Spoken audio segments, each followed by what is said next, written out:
டக்குன்னு 15,000 குறைஞ்சிருக்கு தங்கத்தோட விலை. அப்ப இன்னும் குறையுமா? இப்ப முதலீடு செய்யலாமா அப்படிங்கிற கேள்வி எழுந்திருக்கு. தங்கம் விலை பாத்தீங்கன்னா படிப்படியா ஏறிக்கிட்டே இருக்கு. ஆனா ஒரு பக்கம் கண்டிப்பா தங்கத்தோட விலை குறையும்னு எதிர்பார்த்துக்கிட்டு இருக்காங்க. தங்கம் விலை மிக அதிகமா உயர்ந்ததும் முதலீட்டாளர்கள் எல்லாம் ப்ராஃபிட் டேக் எல்லாம் பண்ணிருக்காங்களாம். இது முதன்முறையா இல்ல 1980ல இருந்து 2006, 2007ல இருந்து 2021 காலகட்டத்துல நடந்துச்சு. இப்பவும் நடந்திருக்காம். அமெரிக்க பெடரல் ரிசர்வ் வங்கியோட கவர்னர் ஜெரோம் பவலோட பதவிக்காலம் முடியுது. இதனால அமெரிக்க அதிபர் ட்ரம்ப் அடுத்த கவர்னராக கெவின் வர்ஸ பரிந்துரைச்சிருக்காரு.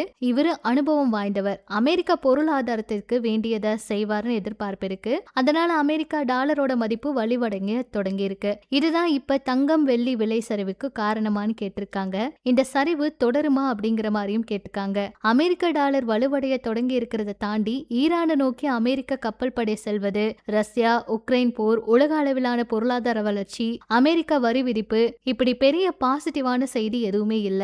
தங்கத்தோட சரிவு தொடருமா அப்படின்னு பார்த்தா இந்த சரிவு தொடர வாய்ப்பு இருக்கு. தங்கம் வெள்ளி விலையில நிலைத்தன்மை தொடரும் அப்படிங்கிற மாதிரி சொல்லியிருக்காங்க. குறைந்த அளவுல முதலீடு செய்யலாம், பெரிய அளவுல முதலீடு சொல்லவும் முடியாது. கட்டுப்பாடான அளவோட முதலீடு இருக்கிறது நல்லது அப்படிங்கிற மாதிரி சொல்றாங்க. தங்கம் விலை எப்ப வேணாலும் குறையறதுக்கு வாய்ப்பு இருக்குன்னு சொல்றாங்க.